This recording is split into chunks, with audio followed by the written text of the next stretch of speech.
कभी सोचा है कि क्लैरिटी क्यों इतनी रेयर हो गई है आज की दुनिया में?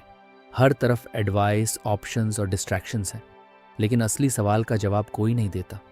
मुझे अपनी लाइफ में सच में क्या चाहिए? अगर आप भी कभी इस कंफ्यूजन में फंसे हैं तो ये ऑडियो बुक आपके लिए है। आज हम सीखेंगे कि कैसे सोच को साफ करें, रास्ता चुनें और अपने सपनों को एक्शन में बदलें, क्लैरिटी के साथ।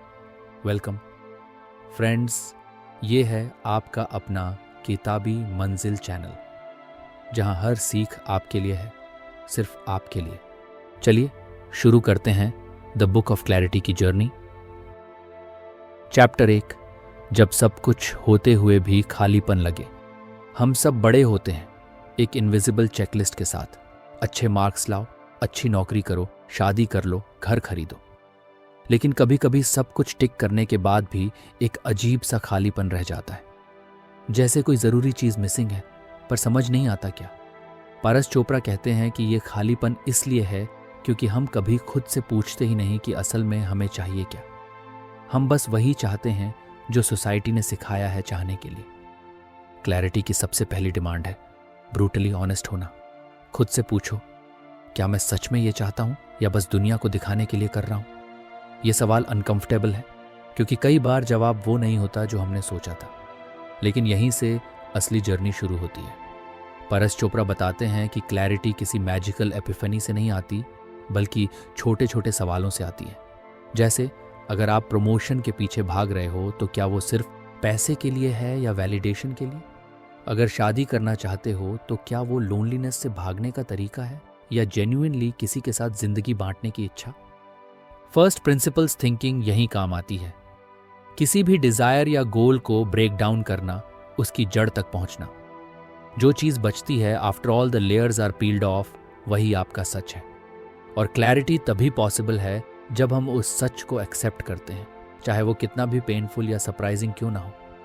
क्लैरिटी का मतलब ये भी नहीं कि सब कुछ हमेशा परफेक्ट लगेगा। डाउट आएंगे, डर भी रहेगा, लेकिन क्लैरिटी का मतलब है कि आपके अंदर एक कोर सर्टेनिटी होगी, ये मेरा रास्ता है। और इस सर्टेनिटी से कॉन्फिडेंस और करेज दोनों अपने आप आते हैं। तो आज एक सिंपल एक्सरसाइज करो। अपनी जिंदगी के सबसे बड़े गोल्स को लिखो और हर एक के आगे लिखो क्यों। जब तक क्यों का जवाब सच में सेटिस्फाइंग ना लगे, तब तक डिगिंग करते रहो। पारस चोपड़ा के वर्ड्स में, क्लैरिटी वो गिफ्ट है जो हम खुद को दे सकते हैं, लेकिन उसके लिए सच्चाई से प्यार करना सीखना होगा। चैप्टर 2, जब दुनिया की आवाज अपनी आवाज दबा दे। हम एक ऐसी दुनिया में जी रहे हैं जहां हर कोई एक्सपर्ट है। कोई कहेगा जल्दी शादी करो, कोई बोलेगा स्टार्टअप शुरू करो, कोई कहेगा सेफ रहो, कोई बोलेगा रिस्क लो। इतने सारे ओपिनियंस के बीच अपनी असली आवाज सुनना ऑलमोस्ट इम्पॉसिबल लगने लगता है। पारस चोपड़ा इसे नॉइज कहते हैं, वो बैकग्राउंड चैटर जो हमारी खुद की सोच को दबा देता है। नॉइज दो तरह का होता है, एक्सटर्नल और इंटरनल। एक्सटर्नल नॉइज वो है जो news, social media, relatives, friends से आता है। Internal noise fears, insecurities, guilt और डाउट्स से आता है। दोनों ही क्लैरिटी को डिस्ट्रॉय कर सकते हैं अगर हम कॉन्शियस नहीं हुए तो। पारस चोपड़ा सजेस्ट करते हैं, अगर आपको क्लैरिटी चाहिए तो नॉइस को कॉन्शियसली मैनेज करना होगा।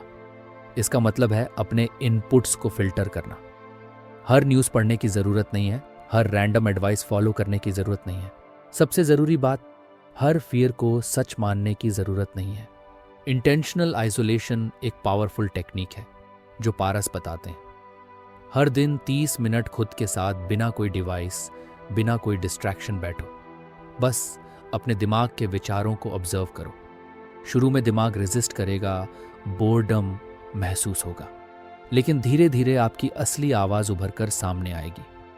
वो वॉइस जो जानती है कि आपको सच में क्या चाहिए। इंडियन कल्चर में भी साइलेंस को सेक्रेड माना गया है, क्योंकि जब बाहर का शोर बंद होता है तभी अंदर की क्लैरिटी सुनाई देती है। विपासना जैसी प्रैक्टिसेस इसी प्रिंसिपल पर बेस्ड हैं, ऑब्जर्विंग विदाउट रिएक्टिंग। एक और ट्रिक जो पारस शेयर करते हैं वो है अपनी एनर्जी को प्रोटेक्ट करना। हर डिबेट में कूदने की ज़रूरत नहीं है, हर ट्रेंडिंग टॉपिक पर ओपिनियन बनाने की ज़रूरत नहीं है। एनर्जी एक लिमिटेड रिसोर्स है, उसे बचाओ और उन चीज़ों में लगाओ जो आपके क्लैरिटी को सपोर्ट करती हैं। जब नॉइज़ कम होता है तो डिसीजंस आसान हो जाते हैं। जब माइंड क्लियर होता है तो रास्ता खुद ब खुद नज़र आने लगता है। इसलिए अगर आप आज कंफ्यूज्ड फील कर रहे हो तो सबसे पहले नॉइज़ को कंट्रोल करना शुरू करो। क्लैरिटी बाहर नहीं, अंदर मिलती है और साइलेंस उसका रास्ता है। चैप्टर 3, जब क्लैरिटी को एक्शन में बदलना हो। क्लैरिटी होना बहुत बड़ी बात है, लेकिन सिर्फ सोचने से कुछ नहीं बदलता। असली फर्क तब आता है जब क्लैरिटी को डेली एक्शन में बदला जाए। परस चोपड़ा कहते हैं, thinking is good but doing is divine. बहुत सारे लोग सोचते हैं कि जब सारी कंडीशंस परफेक्ट होंगी तब एक्शन लेंगे, लेकिन सच तो ये है कि क्लैरिटी के बाद एक्शन लेना उतना ही ज़रूरी है जितना ब्रीथिंग। बिना एक्शन के क्लैरिटी भी धीरे धीरे फेड हो जाती है। परस चोपड़ा सजेस्ट करते हैं कि एक्शन को ओवर कॉम्प्लिकेट मत करो, छोटे छोटे स्टेप्स लो। अगर आपको करियर स्विच करना है तो पहले एक कोर्स ज्वाइन करो। अगर स्टार्टअप करना है तो पहले एक प्रॉब्लम पर रिसर्च करो। अगर राइटिंग शुरू करनी है तो आज ही 100 वर्ड्स लिखो। एक्शन छोटा हो सकता है लेकिन मोमेंटम क्रिएट करता है। एक्शन लेने में सबसे बड़ी प्रॉब्लम होती है फियर, फेलियर का डर, जजमेंट का डर, सक्सेस का डर। परस चोपड़ा कहते हैं कि डर आना नॉर्मल है। डर का मतलब है कि आप ग्रो कर रहे हो, लेकिन डर को एक्शन लेने से रोकने देना क्लैरिटी की इंसल्ट है। एक और मिथ जो पारस तोड़ते हैं वो है, मैं रेडी नहीं हूं। सच तो ये है कि कोई भी कभी पूरी तरह रेडी नहीं होता। क्लैरिटी एक सिग्नल देती है और एक्शन उस सिग्नल का सम्मान है। एक्शन लेते हुए ही आपको रियल क्लैरिटी मिलती है, ना कि बैठे बैठे सोचते रहने से। पारस चोपड़ा फाइनली एक गोल्डन रूल बताते हैं, do before you feel ready. थोड़ा डरते हुए भी कदम उठाओ, धीरे धीरे कॉन्फिडेंस आएगा, रास्ता और क्लियर होता जाएगा। एक्शन लेने के बाद भी परफेक्ट आउटकम की गारंटी नहीं है, लेकिन एक्शन से एक बहुत बड़ा फायदा मिलता है, ग्रोथ। और ग्रोथ से क्लैरिटी का नेक्स्ट लेवल अनलॉक होता है। तो याद रखो, क्लैरिटी सिर्फ सोचने से नहीं, करने से बनती है। और हर छोटा स्टेप, चाहे वो इम्परफेक्ट हो, आपको आपके असली गोल्स के करीब ले जाता है। चैप्टर 4, जब डाउट्स हमारी ताकत को छुपा लेते हैं। आपने कभी महसूस किया है कि आपके अंदर पोटेंशियल तो है, आइडियाज़ भी हैं, पर कुछ करने से पहले ही दिमाग खुद को रोक लेता है? क्या मैं कर पाऊंगा? ज़रेनिया, अगर फेल हो गया तो? ऐसे सवाल अक्सर हमारे सबसे बड़े ड्रीम्स को किल कर देते हैं। पारस चोपड़ा कहते हैं, डाउट्स कोई एनिमी नहीं है, लेकिन अगर हम उन्हें बिना समझे छोड़ दें तो ये हमारी क्लैरिटी और कॉन्फिडेंस दोनों को धीरे धीरे खा जाते हैं। डाउट्स को हैंडल करने का सबसे पहला तरीका है उनको इग्नोर करने की बजाय समझना। डाउट्स अक्सर फियर ऑफ अननोन से आते हैं। जब हमें किसी चीज़ का रिजल्ट नहीं पता होता तो दिमाग वर्स्ट केस सिनारियो इमेजिन करने लगता है और यही डाउट्स को ट्रिगर करता है। परस चोपड़ा सजेस्ट करते हैं कि डाउट्स को क्यूरियोसिटी से रिप्लेस करो। जब दिमाग कहे अगर फेल हो गया तो, कंपोनेंट प्लेसमेंट, तो खुद से पूछो अगर सीख गया तो। डाउट को क्वेश्चन से काउंटर करना आपकी माइंडसेट को डिफेंसिव से ग्रोथ फोकस्ड बनाता है। एक पावरफुल तरीका जो परास बताते हैं वो है एविडेंस कलेक्शन, मतलब अपने पास्ट एक्सपीरियंसेस पर ध्यान देना जहां आपने अपनी सोच से बड़ा काम किया हो। जब आप अपने छोटे छोटे विंस को याद करते हो तो दिमाग को प्रूफ मिलता है कि हाँ, मैं कर सकता हूँ। डाउट्स थ्योरी होते हैं, लेकिन पास्ट विक्ट्रीज रियलिटी होती हैं।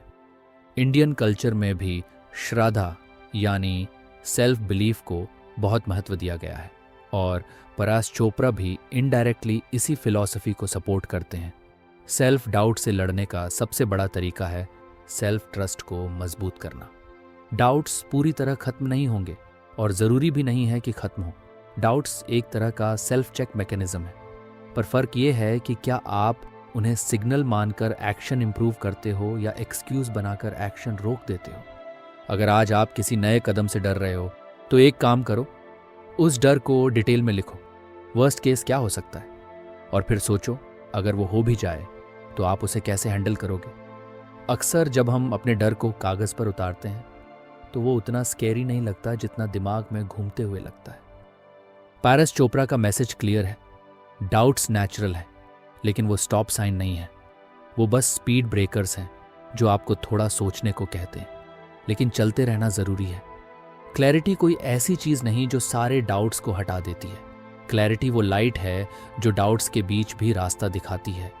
इसलिए डाउट से लड़ो नहीं, उनसे दोस्ती करो और फिर भी आगे बढ़ो।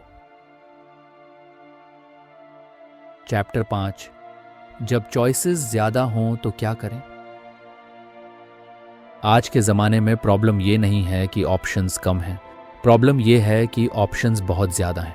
करियर के लिए इतने सारे रास्ते हैं, रिलेशनशिप्स में इतने चॉइसेस हैं, लाइफस्टाइल डिसीजंस इतने कॉम्प्लेक्स हैं कि कई बार लगता है ज़्यादा ऑप्शंस भी एक टाइप का पैरालिसिस पैदा कर देते हैं। इसे डिसीजन फटीग कहते हैं।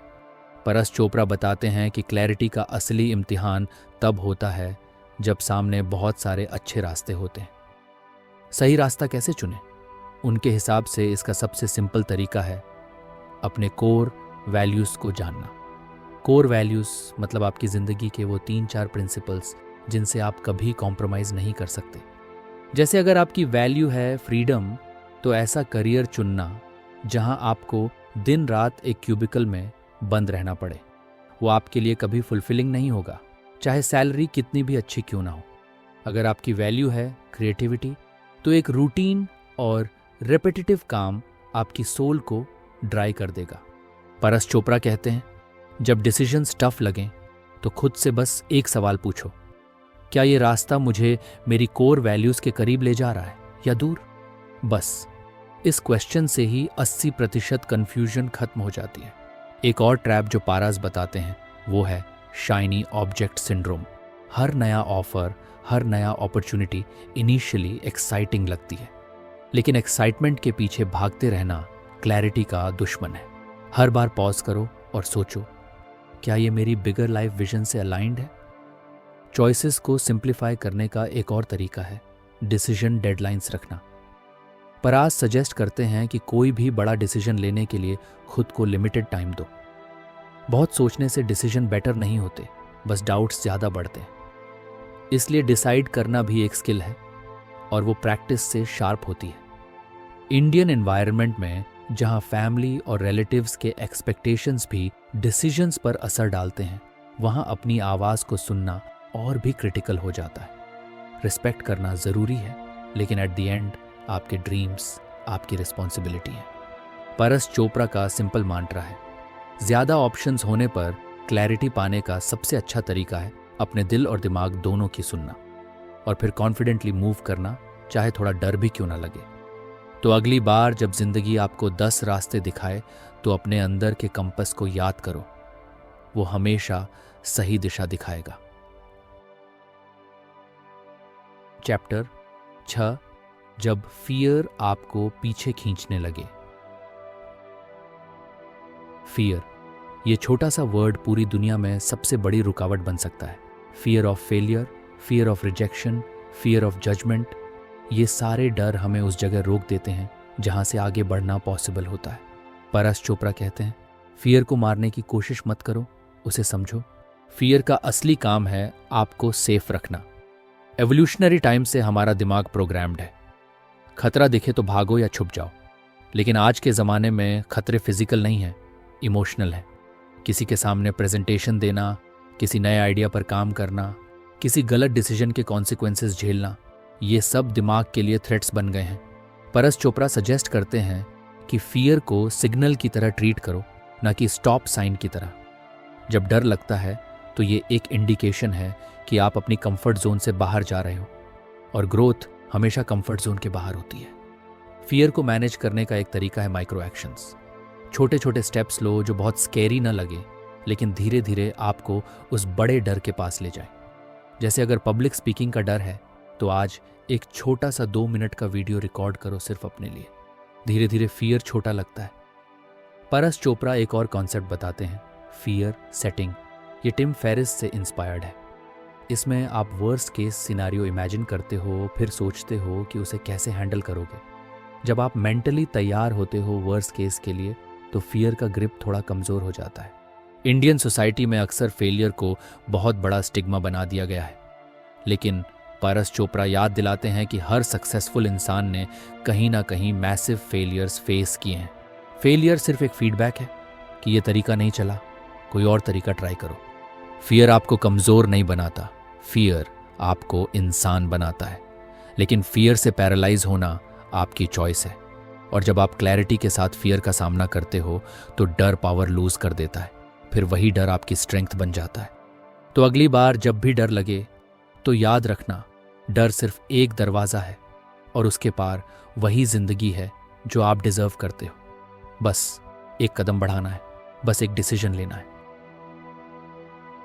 चैप्टर 7, जब परफेक्शनिज्म आपको रोकने लगे। बहुत सारे लोग क्लैरिटी पा भी लेते हैं, ड्रीम भी देख लेते हैं, एक्शन लेने का माइंड भी बना लेते हैं, लेकिन फिर फंस जाते हैं परफेक्शनिज्म में। पारस चोपड़ा कहते हैं परफेक्शनिज्म एक अच्छी चीज़ लगती है ऊपर से, लेकिन असल में ये एक बहुत खतरनाक ट्रैप है, क्योंकि ये एक्शन को इन्फिनिट डिले करता है। परफेक्शनिज्म आपको कहता है जब सब परफेक्ट होगा तब शुरू करेंगे, जब पूरा रेडी हो जाएंगे तब लॉन्च करेंगे। लेकिन सच ये है कि परफेक्ट मोमेंट कभी आता ही नहीं। पारस चोपड़ा सजेस्ट करते हैं स्टार्ट बिफोर यूर रेडी। जो भी रिसोर्सेज अभी अवेलेबल हैं उन्हीं से शुरुआत करो। शुरुआत करते वक्त इम्परफेक्शंस रहेंगे, लेकिन वही इम्परफेक्शंस ही फ्यूचर सक्सेस का रास्ता बनाते हैं। परफेक्शनिज्म अक्सर फियर ऑफ जजमेंट से आता है। हमें लगता है कि लोग हमारी मिस्टेक्स देखकर जज करेंगे, लेकिन रियलिटी ये है कि लोग इतने बिजी हैं अपनी ही लाइफ में कि आपकी छोटी छोटी गलतियों पर कोई ज़्यादा ध्यान नहीं देता। इंडियन माइंडसेट में भी बहुत बार परफेक्ट बनो का प्रेशर रहता है, चाहे वो पढ़ाई में हो, करियर में हो या रिलेशनशिप्स में। लेकिन असली सक्सेस उन लोगों को मिलती है जो इम्परफेक्टली एक्शन लेते हैं और जर्नी में सीखते हैं। पारस चोपड़ा क्लैरिटी को एक इवॉल्विंग चीज़ मानते हैं। जब आप चलते हो, मिस्टेक्स करते हो, तभी क्लैरिटी और शार्पन होती है। अगर आप रुककर परफेक्ट बनने की कोशिश करोगे तो लाइफ वहीं फ्रीज हो जाएगी। इसीलिए एक्शन लो, फीडबैक लो, इम्प्रूव करो, फिर से एक्शन लो। यही रियल क्लैरिटी का प्रोसेस है। Remember, done is better than perfect. Action से ही कॉन्फिडेंस बिल्ड होता है और क्लैरिटी एक्शन के साथ और गहरी होती जाती है। चैप्टर 8, जब खुद पर भरोसा करना सबसे जरूरी हो जाए। क्लैरिटी का एक साइड इफेक्ट ये भी है कि जब आपका रास्ता अलग दिखता है तो बहुत कम लोग साथ खड़े नजर आते हैं। ऐसे में सबसे बड़ा सहारा होता है सेल्फ ट्रस्ट। पारस चोपड़ा कहते हैं क्लैरिटी तब असली पावर देती है जब आप अपनी इंस्टिंक्ट्स पर भरोसा करना सीखते हैं। इंडियन एनवायरनमेंट में अक्सर फैमिली और सोसाइटी का अप्रूवल बहुत बड़ा फैक्टर होता है, लेकिन हर बड़ा बदलाव, चाहे वो करियर चेंज हो, स्टार्टअप हो या एक नई लाइफस्टाइल अडॉप्ट करना हो, शुरू में अकेलापन लाता है। सेल्फ ट्रस्ट वही एंकर है जो उस लोनलीनेस में आपको स्टेडी रखता है। सेल्फ ट्रस्ट का मतलब ये नहीं कि आप कभी डाउट नहीं करोगे, डाउट्स आएंगे, लेकिन फिर भी आप एक्शन लोगे, क्योंकि आपके अंदर एक वॉइस होगी जो कहेगी I know why I chose this. Paras Chopra suggest करते हैं कि सेल्फ ट्रस्ट बिल्ड करने का सबसे सिंपल तरीका है अपनी छोटी कमिटमेंट्स को पूरा करना। जो वादे आप खुद से करते हो उन्हें कंसिस्टेंटली निभाओ, चाहे वो डेली वॉक हो, 10 मिनट की मेडिटेशन हो या एक छोटा सा लर्निंग गोल हो। जब आप बार बार अपने साथ इंटीग्रिटी रखते हो तो दिमाग को प्रूफ मिलता है कि मैं खुद पर विश्वास कर सकता हूँ, और यही इंटरनल ट्रस्ट धीरे धीरे आपको बिगर डिसीजंस लेने की ताकत देता है। क्लैरिटी और सेल्फ ट्रस्ट एक दूसरे के साथ ग्रो करते हैं। जितनी क्लैरिटी बढ़ती है उतना ट्रस्ट बढ़ता है, जितना ट्रस्ट बढ़ता है उतनी क्लैरिटी डीपन होती है। ये एक पॉजिटिव साइकिल है जो आपकी लाइफ को कंप्लीटली ट्रांसफॉर्म कर सकती है। चैप्टर 9, जब लाइफ को अपने तरीके से डिजाइन करना हो। पारस चोपड़ा क्लैरिटी को सिर्फ सोचने की चीज नहीं मानते। उनके लिए क्लैरिटी का अल्टीमेट गोल है लाइफ को अपने तरीके से डिजाइन करना। लाइफ को डिफॉल्ट मोड में जीना आसान है, वही स्कूल, जॉब, मैरिज, रिटायरमेंट का साइकिल। लेकिन क्लैरिटी से आप खुद का एक कस्टमाइज्ड लाइफ डिजाइन कर सकते हो। लाइफ डिजाइनिंग का मतलब है अपनी प्रायोरिटीज को कॉन्शियसली चूज करना, अगर फैमिली आपके लिए सबसे बड़ी वैल्यू है तो ऐसा करियर चुनो जो आपको उनके साथ टाइम स्पेंड करने का मौका दे। अगर एक्सप्लोरेशन आपकी प्रायोरिटी है तो ऐसा प्रोफेशन चुनो जो आपको ट्रैवल करने दे। इंडियन सोसाइटी में अक्सर एक सेट टेम्पलेट के हिसाब से लाइफ जी जाती है, लेकिन परस चोपड़ा आपको इनवाइट करते हैं कि आप अपना खुद का ब्लूप्रिंट बनाओ। रूल्स सोसाइटी के बने हुए हो सकते हैं, लेकिन आपकी ज़िंदगी आपके हिसाब से डिज़ाइन होनी चाहिए। लाइफ डिज़ाइन करते वक्त सबसे ज़रूरी है ऑनेस्टी, खुद के साथ ब्रूटल ऑनेस्टी। आप क्या चाहते हो, क्यों चाहते हो और किस चीज़ के लिए रेडी हो सैक्रिफाइसेस देने के लिए। इन सवालों के जवाब आपको उस रोड मैप तक पहुंचाते हैं जिस पर आप अपनी ज़िंदगी को जेन्युइनली फुलफिल्ड महसूस कर सकते हो। रिमेंबर, क्लैरिटी का असली काम है आपको एम्पावर्ड करना, ताकि आप अपने ड्रीम्स को रियलिटी में बदल सको, ना कि बस सपनों में जीते रहो। चैप्टर 10, जब क्लैरिटी को रोज की आदत बनाना हो। क्लैरिटी कोई एक बार मिलने वाली चीज नहीं है। पारस चोपड़ा कहते हैं, क्लैरिटी एक डेली हैबिट है। जैसे हम अपने शरीर को फिट रखने के लिए रोज वर्कआउट करते हैं, वैसे ही दिमाग को भी साफ रखने के लिए रोज क्लैरिटी प्रैक्टिसेस करनी पड़ती है। हर दिन 10 मिनट खुद से डीप सवाल पूछना, आज मैं किस दिशा में बढ़ रहा हूं? क्या मैं आज वो काम कर रहा हूं जो मेरी लॉन्ग टर्म विजन के साथ अलाइंड है? ऐसी सिंपल प्रैक्टिसेस से दिमाग नेचुरली क्लियर होता जाता है। परस चोपड़ा एक और स्ट्रॉन्ग टेक्निक बताते हैं, रिफ्लेक्शन और जर्नलिंग। दिन खत्म होने पर 5 मिनट बैठकर सोचो, आज मैंने क्या सीखा, कहां फंसा, कहां सुधार कर सकता हूं। यह छोटा सा रिचुअल आपके अंदर सेल्फ अवेयरनेस को ग्रो करता है, और सेल्फ अवेयरनेस क्लैरिटी का सबसे बड़ा फाउंडेशन है। इंडियन कल्चर में भी स्वाध्याय यानी सेल्फ रिफ्लेक्शन को बहुत इंपॉर्टेंस दी गई है, और पारस चोपड़ा इसे मॉडर्न लाइफ में भी उतारने की बात करते हैं, बिना किसी भारी भरकम फिलॉसफी के, बस सिंपल डेली क्वेश्चन से। क्लैरिटी कोई फैंसी कॉन्सेप्ट नहीं है, ये एक कमिटमेंट है खुद से ऑनेस्ट रहने की, खुद को बेटर वर्जन में इवॉल्व करने की, और खुद की जिंदगी को अपने तरीके से डिजाइन करने की। कंसिस्टेंसी से ही क्लैरिटी डीपन होती है, और क्लैरिटी से ही एक्स्ट्रॉर्डिनरी लाइफ बनती है। कंक्लूजन, अपने सपनों को क्लैरिटी से रियलिटी में बदलो। दोस्तों, द बुक ऑफ क्लैरिटी ने हमें एक बहुत बड़ा गिफ्ट दिया है, सोचने का एक नया तरीका, एक ऐसा तरीका जिसमें हम बाहर की आवाज़ों से ज़्यादा अपने अंदर की आवाज़ सुनते हैं, जहां हम अपने डाउट से डरने की बजाय उन्हें फेस करते हैं, जहां हम हर डिसीजन को अपनी कोर वैल्यूज से अलाइन करते हैं। आज से आप भी इस जर्नी पर चलना शुरू कर सकते हैं। कोई बड़ी चीज़ नहीं करनी, बस रोज़ छोटे छोटे स्टेप्स लेना है, थोड़ा थोड़ा नॉइज़ कम करना है, थोड़ा थोड़ा अपने हार्ट और माइंड को साफ करना है, और धीरे धीरे क्लैरिटी एक हैबिट बन जाएगी, फिर एक लाइफस्टाइल, फिर एक सुपर पावर। याद रखिए, आपकी ज़िंदगी आपके डिसीजंस से बनती है, और अच्छे डिसीजंस क्लैरिटी से आते हैं। इसलिए खुद से सवाल करो, खुद पर ट्रस्ट करो, और अपनी ज़िंदगी को वैसे बनाओ जैसा आपने हमेशा सपना देखा था। अगर आपको ये ऑडियो बुक सुनकर कुछ भी क्लैरिटी मिली हो तो कमेंट में ज़रूर बताइए को आज से आप अपनी ज़िंदगी में सबसे पहला कौन सा कदम क्लैरिटी के साथ उठाने वाले हो। और अगर अभी तक नहीं किया है तो सब्सक्राइब कीजिए किताबी मंजिल चैनल को, ताकि हम ऐसी और लाइफ चेंजिंग किताबों को आपके साथ शेयर करते रहें। चलो दोस्तों, अब वक्त है अपनी सोच को क्लियर करने का।